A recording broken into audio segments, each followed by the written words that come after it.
Hello and welcome to a kind of different Lightroom editing video.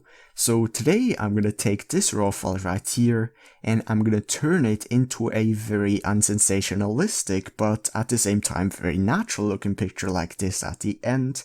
And it's once again not gonna be a super crazy edit like some of my sunset or bad raw file into gray picture edits.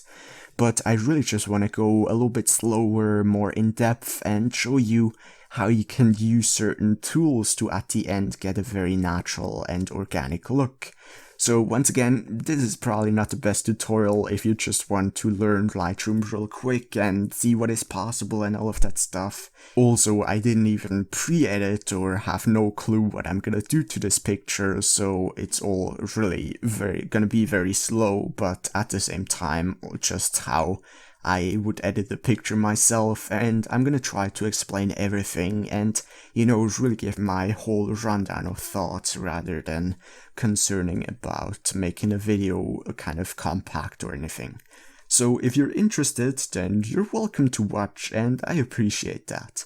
Alright, so first what I'm gonna do here, as you can see this is a macro shot, and I really like that the focus is so shallow, so you really only have the foreground elements in focus, and then you have this beautiful bokeh in the background.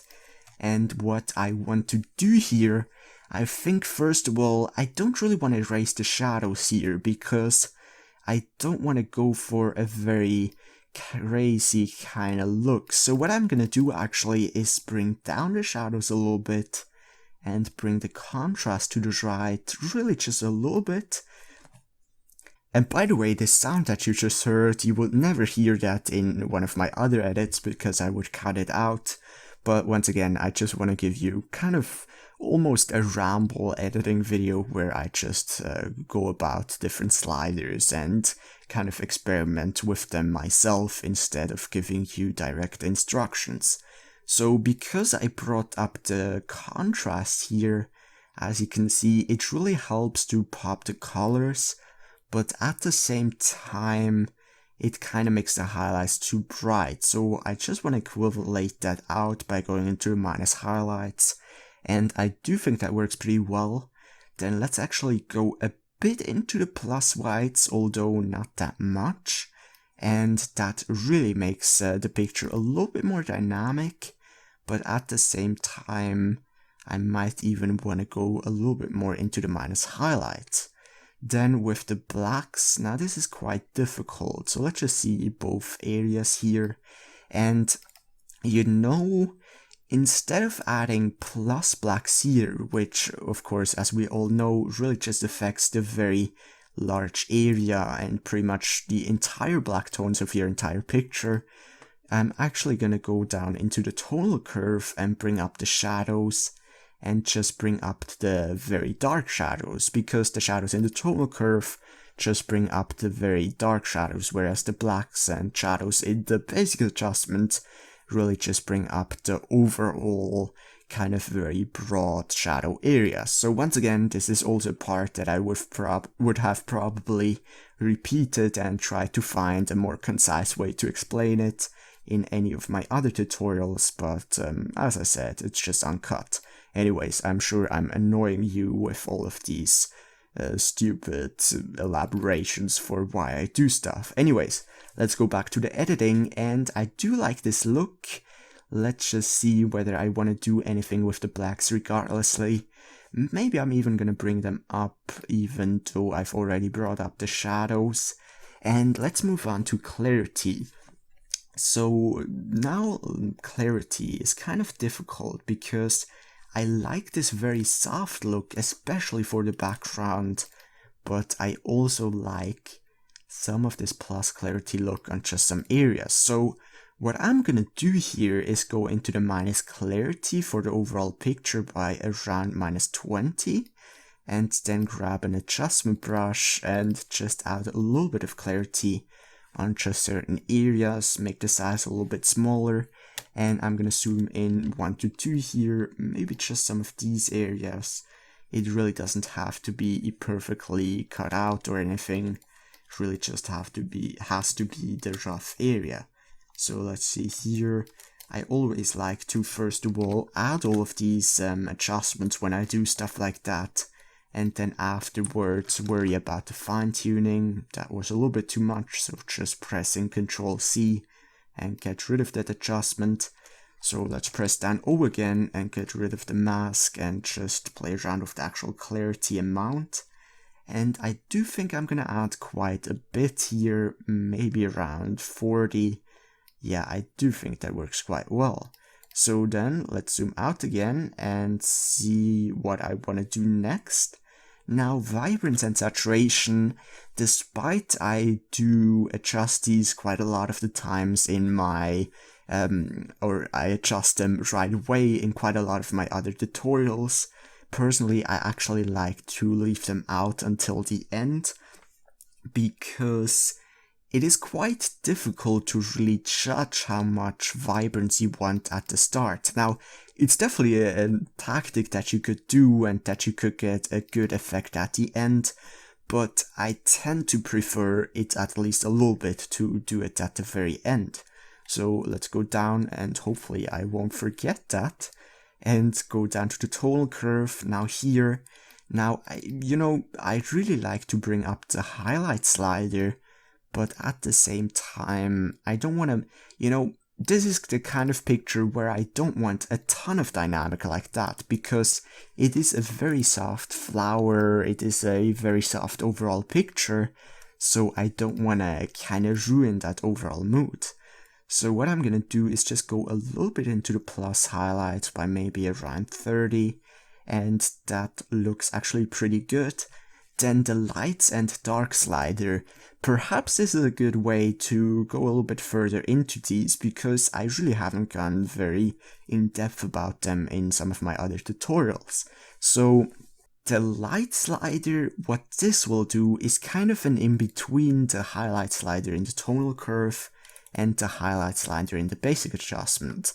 So it does kind of a weird thing, to be honest, because it adjusts mainly the mid parts, and I don't have too much use for it in most of my pictures.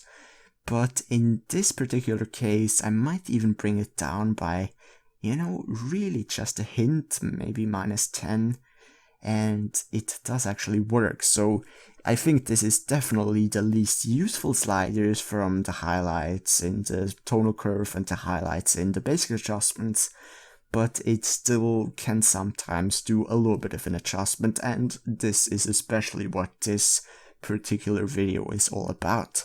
Then darks is pretty much the exact same thing as lights, so it does kind of the medium dark tones adjustments, not too much use for it, but sometimes it can work to be adjusted a little bit. And I actually wanted to bring that down, but it's almost a little bit too contrasty and a bit too overdone, so let's actually remain this very soft mood and instead go into the plus just a little bit.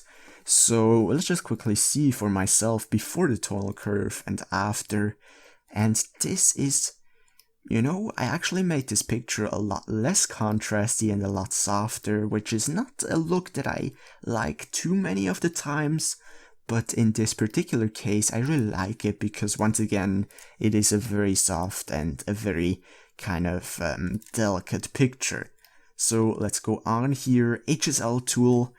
I'm not sure if I even want to adjust this. You know what? I'm just going to make this a super long, ultra in-depth, most boring edit ever, and also go into the HSL tool. So the thing is, I first of all want to go to the hue, grab this little pinpointer and go over the major colors of this picture. So here, for example, green. And the thing is that you have to know with the HSL tool, if you do that, then you really only have one green tone. You can't really go into this green tone, change the sliders, and then go into the other one. It really won't work that way. And, so green is pretty much green. It doesn't matter where you get it from. And the thing is, it was maybe a little bit warm, and, of course I haven't adjusted temperature slider yet, and that is pretty much because I already thought that it would look pretty good how it was. But maybe I'm actually wrong, because it really seems almost a little bit warm if I change around this hue slider in the HSL tool. You know what? I think what I'm gonna do is go back up to the temperature slider, so this is very unorganized once again. I'm sorry for always saying that. That's the most annoying thing in any video, if the guy who talks is always apologizing. So I apologize for apologizing. Hopefully I won't do it again. But I'm gonna bring it a little bit more down here into the blue tones and just make it look something like that. I still want some warm tones, so I don't want to make it completely neutral white, but I do think that works a lot better at the end. And you know, once again, this kind of very fine-tuning of the temperature slider or any of these sliders, I really like to do that, but I don't do it too much in some of my other videos. Then let's go down again into the HSL tool, go into the hue, and I do think I'm gonna make it a little bit more greenish, so we have some nice differentiation from the green background to the foreground colors. So if I show you before after, it's such a small difference, but I do actually like the look. Then let's do the same thing with all of the other colors, and here we definitely have this kind of reddish, almost maybe pinkish color of this flower. And I'm not sure if I want to change too much here. Yeah, maybe actually a little bit more towards the right. I do like this look quite a bit. And other than this pink and this greenish color, we don't really have too much. So let's do, let's go down to this saturation and do the same thing with the green tones, the first of all, and then afterwards once again with this red tone. So in terms of saturation, you know what, maybe I'm actually not gonna add any local saturation. Instead, I'm just gonna go back up to the basic adjustments and play around with the vibrance and saturation here. And vibrance and saturation, even though generally vibrance adds color a little bit more subtle than the saturation, in this or pretty much it depends from picture to picture which one actually works better. I often use a mix of both of these sliders, but in this particular case, I think, you know, between saturation and vibrance, I actually like the look of saturation more, so this is definitely way over the top, but this is just to illustrate what the extreme examples do, because vibrance really meshes everything way too much together. So because we have this very nice differentiation from these different very subtle color tones, I do think that the saturation slider at the end works better, and in fact I'm not gonna add any vibrance whatsoever, so I do think that works pretty well. Then let's go back to the HSL tool and let's go back to the Luminance here, just grab this little pinpointer, and Luminance is actually a thing. It doesn't really work in most pictures, but when it works, it really has a huge impact. So this picture, it will probably not work because it is already very bright, and I don't want to make it too much more bright, maybe just a little bit. But for example, in some of my Scottish pictures where I really have a kind of gloomy and overcast overall look, it really did work actually to bring up the greens in the grass there, and it really made a huge difference in dynamic. But in these kind of pictures that especially are very bright already, it doesn't really have too big of a difference. But another thing that you can actually use this for is, for example, as you can see here, this flower clearly has a very big exposure difference, from the right being very bright and then the left shadows, and you can actually use that to kind of bring the shadows and the highlights a little bit closer together. And of course, if you've seen any of my videos, then you will know that I really like the dynamic, but sometimes it's just a hint too much and you have to fine-tune a little bit. So I actually like this look. Let's just quickly see before any HSL tool adjustments. and here is after. Now, depending on what kind of monitor you're gonna look this on, if you're gonna watch this on 360p on a phone, then you probably won't see much of a difference, but if you're watching this in full HD on a big screen, then you will see some of these color differences, especially with the greens in the background. It looks a lot more pure and a lot more kind of distinctive green. And then in the foreground, I really like the darkening with the luminance of this red tone stuff. And I really think it helps to saturate and pop out these little things, whatever they're called. So split toning, you know what, split toning is a thing that I absolutely love, especially for landscape pictures, but for a photo like this, I'm actually not too sure whether it will work. So let's just try it out. So, yeah, maybe blue. Always go into the extreme hues at first and really just see what works best. And, maybe, nah, I don't think a greenish tint will work at the end. You know, maybe a light blue one. So, from the left to the right, it's very difficult, and this is also the stuff that I usually try out beforehand, before I start making a video, but not this time. So yeah, I do actually like the look of just a little bit light blue, so once again I'm gonna go to the maximum saturation for now, and really fine-tune my overall look and overall hue. And then once I found the ideal hue, just go down into the saturation and make it look a little bit more natural.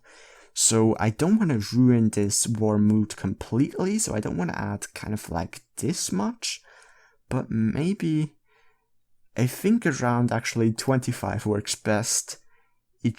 Well, maybe actually I'm gonna go down to 20. And I really like this look, so let's just quickly show you from before that little bit of split toning. And here is after. I do actually like especially the differentiation. I mean, if you look here from the foreground, it looks a little bit more meshed together and less distinctive without it. And afterwards, I really like the look, even though I might go from around 20 back down to around 16. So now I'm gonna do the same thing with the shadows and also just see what will work, if anything will work at all. And the thing is with shadows, it doesn't tend to have such a big difference as the highlights, because of course naturally the light and the color is coming from the light, so it will always work better in the highlights, but you can still use the shadows sometimes to get some differentiation and to get just some interesting colors. So in this particular case, it's really sometimes a choice, because here I actually like this kind of bluish look, even kind of a darker blue, but I also like this very purple pinkish kind of look. So yeah, it's sometimes difficult, but I think a little bit of a pinkish look will actually work better at the end. So let's see here, just fine-tuning with the overall saturation. And I really just want a hint here, maybe around 11, 12 or something like that. And I do think that works pretty well. So here's before any split toning, here's after. Now, a lot of people will probably see this as completely negligible and not worth to even bother with in this picture. But I do actually think it made a pretty severe impact in this kind of reference frame of a picture, considering it is a very soft flower and I am going to edit this in a very natural way. So it does really change the colors by quite a bit, especially differentiation once again. It makes it way less cluttered and kind of meshed together. So detail tool, let's actually zoom in here, and I'm actually gonna go here into 1:1 as well to get the maximum sharpness. And this is actually surprisingly sharp for the fact that I shot this while it was winding. By the way, let me just quickly see the settings here. So I shot this with a Canon 18-55 kit lens at 55mm. I did use an extension tube, which pretty much makes any lens a macro lens. It's pretty cool, so if you don't know extension tubes, you can just Google it. But also the other settings, ISO 400 is really kind of the limit that I'd like to go with my Canon 600D, because anything else really gets a little bit too grainy, especially if you're looking at it in detail.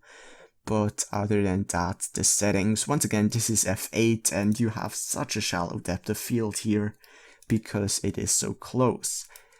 Yeah, okay, it's a lucky shot. I could have definitely blown it and made it completely out of focus. But anyways, let's go to the sharpening, and here I'm just really checking how much sharpness I want to add.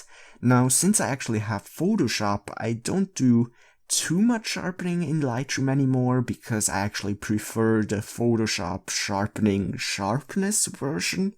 It just kind of, I like the structure a little bit more, and even though you can also adjust the rails and detail here, which is by the way something I almost never do, I still like the sharpening method of Photoshop a bit more. And you know what, speaking of sharpening, the thing is, let's just go a little bit off topic and speak about sharpening for exporting. So the thing is, if you would, for example, want to print this picture, then you of course want to zoom in 1:1 and make sure that it really looks good in the detail and you have a good amount of sharpness and you don't have it like completely overdone like this, and you have everything looking completely unnatural. And you just, for example, let's just say I would want to print this, and I would probably go even around 70 or maybe 60 is a little bit safer here. And the thing is, if you would want to export this for the web and not really worry about the 1:1 sharpness because nobody's gonna see it anyways, then you want to add a lot more sharpening. And this is also the part that I love to do in Photoshop. But for example, look, if you're gonna watch this in 1080p on a big screen, you're really gonna see the difference. So as I go from the 60 sharpness as I had before, which was what I would want to go for if I would print a picture, to the 150 sharpening, it is a really, really huge difference in clarity and sharpness, despite it would be over sharpened like crazy if I would print a picture or use it for anything where the full resolution is needed. But once again, because nobody is even going to be able to zoom in, it is really a great idea to add a lot of sharpness if you're going to do it for website export or pretty much anything online export. But anyways, I'm going to go back to my around 60 here, zoom out again, and also here bring the masking slider to the right, and everything that is white is going to be sharpened, everything that is black is not going to be sharpened, and you just want to hold down your Alt, or on Mac it's the CMD key, and you will get that mask. So the thing is, you don't have to get it perfect, and sometimes it's impossible to get perfect because you're always gonna have either too much or too little sharpened of the actual things that you want sharpened, or too much of the stuff that you don't want sharpened in the background. So you kind of have to go from in between, and it's really no big deal. At the end, it's really the goal to not make it look completely white like this. So I think maybe around 35 masking works pretty well here. Then noise reduction. Now, if you've seen any of my previous videos, then you will know that I really don't like noise reduction. And that is especially because it takes away so much of that much needed and much valued sharpness. I hate this tool. So don't add anything here unless you absolutely have to. It's really crazy what it does, especially, by the way, once again, if you're going to export this for the web and you're going to have this in maybe even a 1500 by 1000 resolution, then you absolutely do not want to add noise reduction, even if you would have a lot of noise here 1:1, but it's really just kind of a last measure if you have so much noise that you cannot do anything else. So then let's go down to something that I like a little bit more, and that is the color noise reduction. 1 second again. And the color noise reduction is a slider that I absolutely love. So what this will do is get rid of the purple and green sensor noise. I'm sure most of you know that already. And the thing is, it is such an amazing slider, and most people probably don't even know about it because it is so kind of hidden in the detail tool at the end. Nobody really knows what it does because it just says color. Why don't they name it color noise reduction slider? I don't know. But it has a really huge impact, even if you're gonna export it for the web, but especially if you're gonna print a picture. It's gonna look so much cleaner, and it also just has good impact as well. For example, you know, some sliders like noise reduction, it's really a trade-off. Do I want the less sharpness for less noise? Is it kind of a trade that is worth to be done? But the color noise reduction is just without any thought, without any negative impacts on your picture. As you can see, as I move that from left to right, nothing changes whatsoever. If you're watching this, once again, not in the best quality, but if you're zooming in 1:1 here, you're gonna see a huge difference. So might as well also bring it to 100.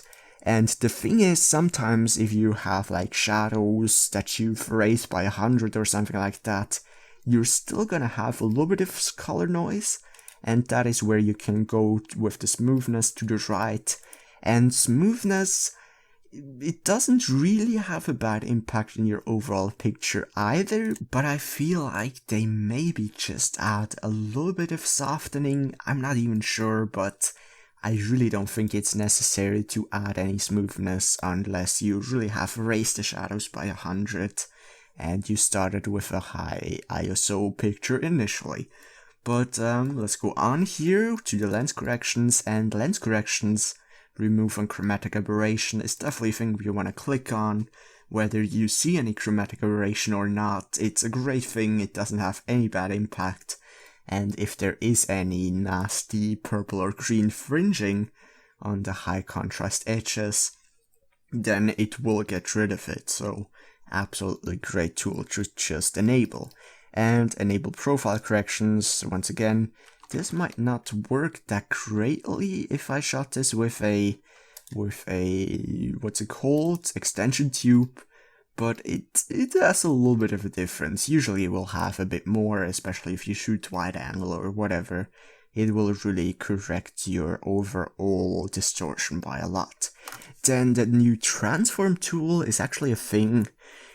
I don't really think there's too much use for it, because you already had all of these sliders just in the lens corrections, and I never used them anyways, because I never found a reason to. So now all you have is the upright function, and I actually went through my entire catalog and tried to find a picture where it will work on, and in most cases, even with houses or structures right in front of the lens, it still looks kind of weird once you add it, so I'm not really a big fan of this transform tool. So let's go down to the effects, and you guys know I really like to add vignetting, to add additional interest towards the center, less attention towards the edges, and it also helps to really get kind of a darker mood, maybe a little bit more kind of focus mood on the center. But I don't want to go too far here. Also, generally, once again, completely off topic, but let's say you have like a very contrasty black and white picture. You generally don't want to add a lot of vignetting either, because you mainly want to just add a little bit and then go into the local adjustments, for example, with the adjustment brush, and just add some local vignetting on a certain side, so you have some differentiation within the vignetting as well. So that's kind of a little trick that I use, and yeah. But here, I'm definitely not too worried about that, because I wouldn't want to add too much vignetting anyways. So I think I'm just gonna leave it at around -10, bring the midpoint towards the center, and let's actually go to -100 so I can show you what this midpoint does. As you can see, it just brings the midpoint a bit more closer to the center. And also feather is a thing that I like to bring towards the right, depending on the picture a lot or maybe just a little bit. What this will do is just make the gradient a little bit softer, and it can also work. So let's go back to my -10 here. Roundness and highlights is something that I never adjust, because roundness, once again, roundness, how round something is, don't really care. The default is really good in pretty much all of the cases.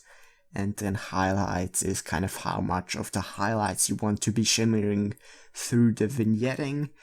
I can't really think of a scenario where I would want this in particular, but it's there. It might be helpful in some special pictures. Anyways, let's go down. Grain is something I feel like I have never even covered grain in a lot of episodes in the past few months. So I'm just gonna do it here. Don't add any. Grain, I mean, unless you want kind of a nostalgic look to your picture, or you just want to make it look terrible for whatever reason, don't add grain. It really, I have never a single time found a use for grain in one of my pictures. Then the haze, the thing that I finally got once I upgraded to the Lightroom CC subscription. Now, the thing that I found here is actually that I could use the haze in pictures where there isn't actually any haze, and just use it as kind of a very fine contrast and almost contrast clarity mixture. And the thing is, look at this here. Once again, I do want this picture to remain relatively soft, but at the same time, I might just add a little bit of dehazed, even though there's clearly no dehaze at all in this picture. And I just really quickly see here on my other monitor that the recording was freezing for a second. Hopefully that won't happen too much again. I really need to upgrade to an SSD very soon, because right now I have 2 hard drives where I'm recording on, where I have my Lightroom catalog on, and also all of my pictures on another, physical hard drive. So let's go down into the camera calibration and go through all of these different looks. Now, this is something that a lot of people really seem to prefer to do at the start, but I like to do it towards the end, just because, if you start off with a picture, you don't really have too much knowledge of how the color is gonna look. Even if you kind of know what you want to do with the picture and the colors that you want to go for, the exact hue and saturations and everything, you won't really know that until you have applied all of the, the split toning, the HSL, and the basic adjustments. So that is why I really love to do that at the end. But if you really want to do it at first, then of course do it. It's all preference at the end. So let's just see here once again and really pay close attention. Now, camera portrait looks terrible. This doesn't look so bad, but I think it mushes together the colors a bit too much. Yeah, this might actually, Adobe standard is even flatter. I don't know about this one. I actually like the kind of soft look, but at the same time, the color-wise, I don't like what it does. Now, camera landscape is always very severe and very saturated, so I don't like this very much. Maybe camera neutral. Yeah, I think at the end it's actually either camera neutral, which I do like, Adobe standard, which I like even more. Yeah, I definitely like that even more. So let's just quickly see between camera standard and Adobe standard. You know what? I think the thing is, the camera standard in this picture, it makes it pop a little bit more, and it even adds more differentiation within the different colors, but at the same time the Adobe standard is a little bit more mushed together, but I think it just works better for the overall picture. So I'm just gonna leave it where it was at the start. Very boring process, and by the way, I would probably just cut that out, repeat this session, and just say that I'm not gonna adjust anything here. But once again, this is just the unedited version. And by the way, I'm talking really slowly because usually I try to talk fast and really give you a lot of information in a very short time. But that makes me to make mistakes in my spelling and speaking a lot of times, which makes me record or re-record certain areas, which I then have to edit together in my video editing software. For example, that I would have just repeated that and just then, put it together in post. But is it actually too bad if I talk slow like that, or is it maybe even calming, or maybe a little bit easier to follow? Because I feel like some of my tutorials are really so long that it would be so much longer even if I would talk that slow. And I think most people really value kind of a lot of information in a very concise and quick format a lot more than kind of this, sit here for an hour and watch me try out a bunch of different stuff type of videos. But also, just leave me a comment down below if you want to, and maybe I can adjust some of that in my future videos. I'm always very appreciative for any feedback, especially negative one, because I love to improve my videos and my, editing and speaking and all of that, the overall quality. And so if you think there's anything I could do better, never be afraid of saying it or anything like that. I will really appreciate it, anything more than anything else. So let's see here, finally with these sliders in the primary colors. So this is a very boring tool. It's so different from picture to picture. You really have to play around with it. There is absolutely no set tactic that I could ever find. And once again, you have to see for yourself. But in case you don't know already, the primary colors are just the primary colors. So for example, if I change the blue hue, you see it also adjusts the greens and the reds and everything else in between. And that is just kind of a tricky thing, but it is also nice that you essentially have 3 different sliders to change the green hue additionally to the HSL tool. And you can really fine-tune a lot of things, but most of the times it won't have a very big difference. So here is before that camera calibration, and in fact just the primary colors, because I left the profile at Adobe Standard. And let's just quickly see here. It is such a small difference. In fact, I'm not sure if you will even be able to see that after video compression, but here it just looks a little bit softer, and especially in terms of the red tones, I do think it looks a little bit more saturated, and at the same time, just it works a little bit better. So you know what, let's just quickly see where we started at with the raw file.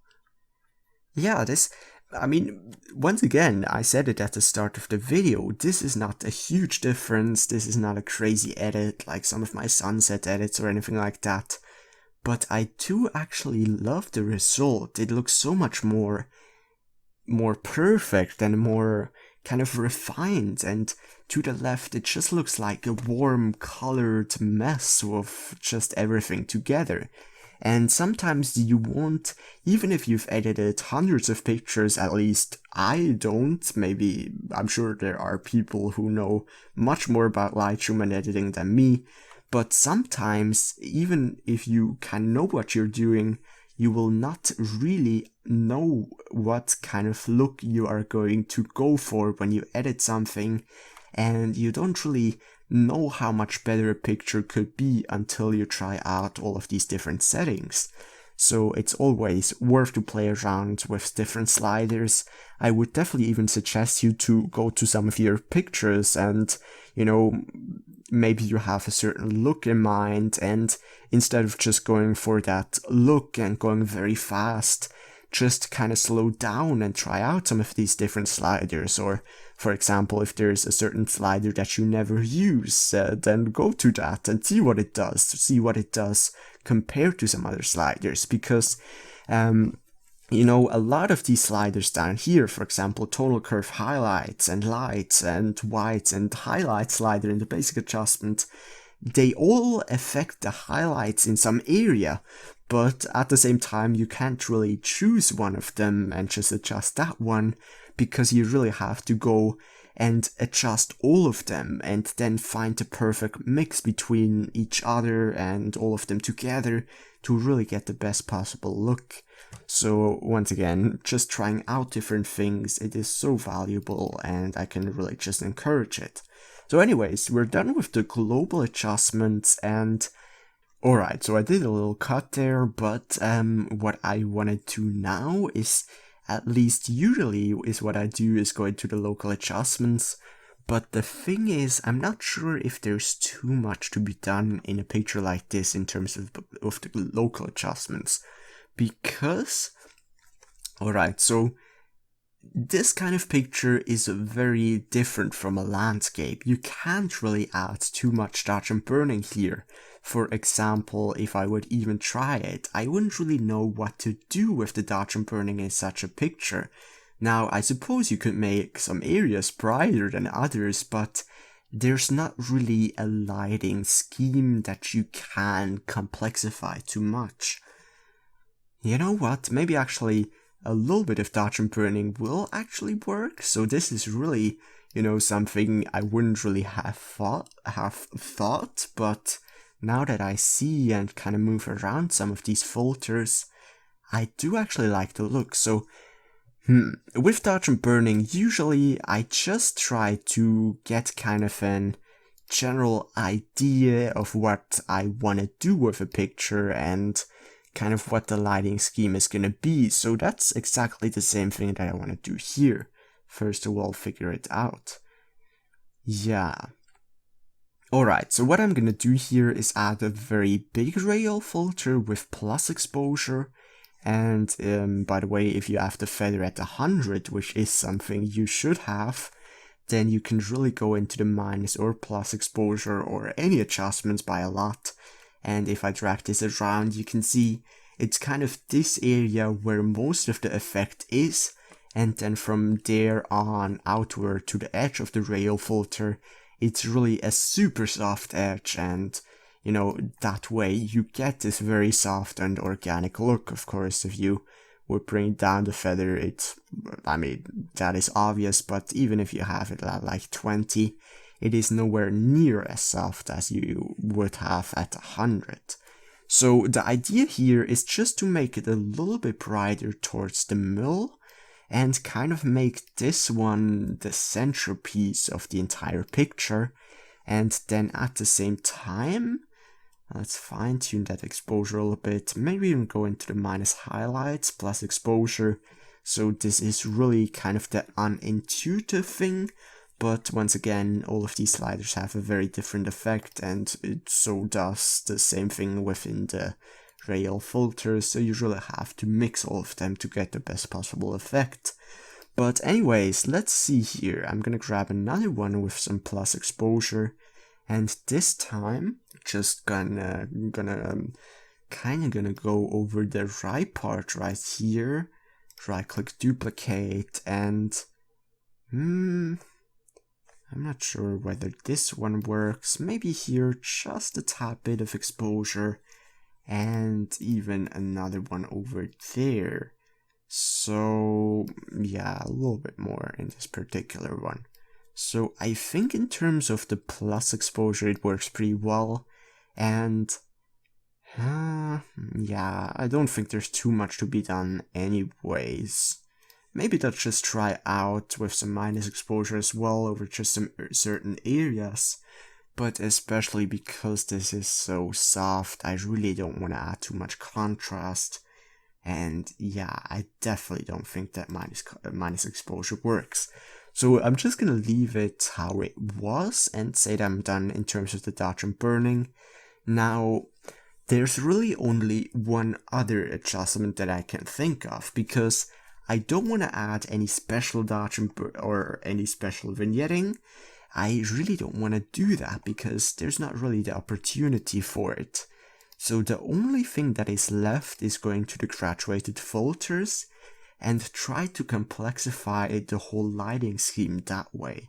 So if you take a second and just look at the picture, you will clearly see that this very bright thing, whatever it may be, in the background, it is a very good opportunity to make this kind of the bright side of the picture. And this is a thing that I like to do in quite a lot of my photos, just to grab a graduated filter with a very, very soft edge and just kind of angle it over the one half of the picture, and then just kind of go either into the minus or into the plus exposure. So the way that I usually do that is mostly in cityscapes, and maybe if the lighting is coming from an angle.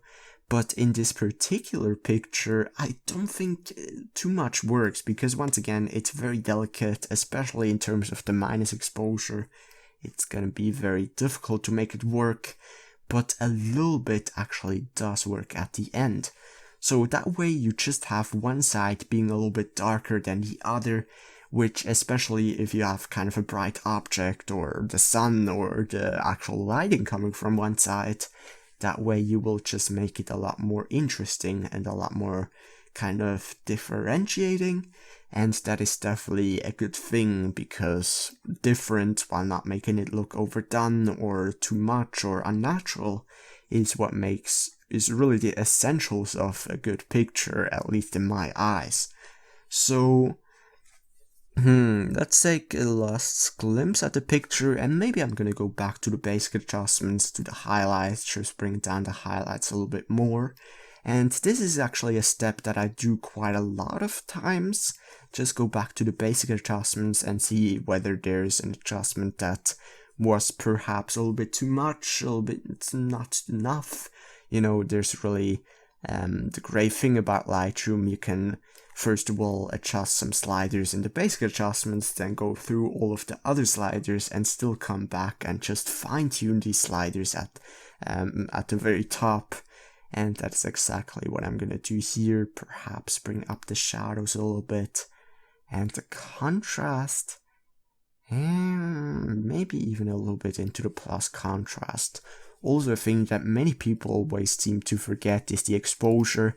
Now, it's always worth to go into the minus and plus exposure, and even if you might like the overall exposure, maybe you just see that a certain area was a little bit too bright, and then you can, for example, like in this case, just grab a very small rail filter with minus exposure and just kind of go over this area. And I've added previously a very big one with plus exposure, but this is really kind of to make the whole middle part a little bit brighter. This one that I've added just now is really just about this thing right here. So you can really mix these together, and kind of, it might seem a little bit unintuitive at first, but at the end it will really work together. And once again, it's all about combining all of these adjustments and different techniques. So I think I'm pretty much done with this picture. Now, the thing that I was thinking about was, you know what, maybe I'm actually gonna go a little bit into the minus exposure, really just a tad bit, so you see it's like a 15th of a stop. And also, a thing that kind of bothers me more than at the start is this white thing in the background. So what I'm trying to do is just making it a little bit darker with this adjustment brush, bring down the exposure, and maybe I should press down O so I see the adjustment. Once again, just hold down the Alt key and kind of fine tune the actual area, and then go into the minus exposure. So just make it not as bright and as, you know, as what's it called, attention stealing or something like that. And then in exchange, go a little bit into the plus white. So that is actually a good way to use these two sliders to, if you, for example, have an adjustment that is kind of too bright, then you can, of course, just grab an adjustment brush, make it a little bit darker, but oftentimes it will then just look a little bit too kind of unnatural. So by bringing up the whites, it will just make the kind of bright parts a little bit more bright. and that way you have the overall effect as a darkening, but at the same time you still have a kind of natural look. So hopefully that made somewhat of sense. It's kind of late here, I think it's around 3 a.m. Not even sure why I'm still up, but I think it's time to finish up this tutorial, or, well, it's not really a tutorial, it's really just about a kind of editing video where I edit for myself and explain some of my thoughts and whatever with you. So let's go here into the history, and by the way, a lot of people have said that I can just press the backslash key and it will automatically go from import into the picture afterwards. And the thing is, Swiss keyboards for some reason don't have a backslash key, so it's actually a combination of two keys which Lightroom doesn't accept, or I don't think it also won't let me change any of the key combination, so I always have to do it manually, which is not a big deal, but you know, just saying. So anyways, here is the raw file at the very start, and once again, this is not the hugest difference from before to after, but it is actually a little bit of a bigger difference than I initially thought. So even in or especially in comparison, it looks so much more crisp and refined rather than just this kind of mess in color. Let's actually go here into the +1 and just go to kind of an area and look at it. Yeah, it might seem a little bit overdone here, but it's always like that if you see the direct comparison. But even look at the green tones. Here towards the left it's kind of almost yellowish, and to the right you actually do have the green tone. And also with pretty much everything else, it just looks so much more. Look at this, for example. Here on the left you have this kind of yellowish green to the other yellowish green to the yellowish red, go into the other yellowish red, and here you have really a distinct differentiation from all of these objects. And of course, if you want differentiation, then you can of course just go like crazy into the green tones and stuff like that. But you want to do all of that, of course, within a reasonable and within a natural looking manner, so you at the end still have a really good picture and nothing looks overdone. But anyways, I'm really losing my ability to speak after this 45, or I think it's gonna be around 50-minute tutorial or video, and honestly I have no clue why you even watch that for. I mean, you must, I don't know, you must really like Lightroom and improving your skills. And hopefully if you watch this far, it also means that you've kind of enjoyed the video, despite being so different than anything that I've ever done previously, so much less professional, so much less concise. But once again, please leave me a comment down below whether you would like to do me... What? I cannot speak. Anyways, let me know in the comments down below whether you would like to see me do more of these kind of random edits without any structure, where I really just edit for myself and go super slow and just talk about stuff and my whole thought process. And I might even be able to do it a little bit faster with some of the other pictures. But here, yeah, once again, just let me know. You can also like or dislike the video. Once again, please don't be scared to dislike the video, even if you like some of my other videos or whatever. Disliking is really appreciated if you think it is bad or a boring video or whatever. It really helps me to see which kind of videos I should do in the future. So, you know, if you like the video, just like it. If you think overall it was not that terrible but maybe boring, also dislike the video. Once again, don't be afraid of that. So I suppose that was pretty much it. Thank you very much for watching and sticking around till the end. I appreciate that. And keep on shooting, keep on editing, and I hope you have a great day. Take care. Bye. See you. Goodbye. I'm going to bed. It's kinda late.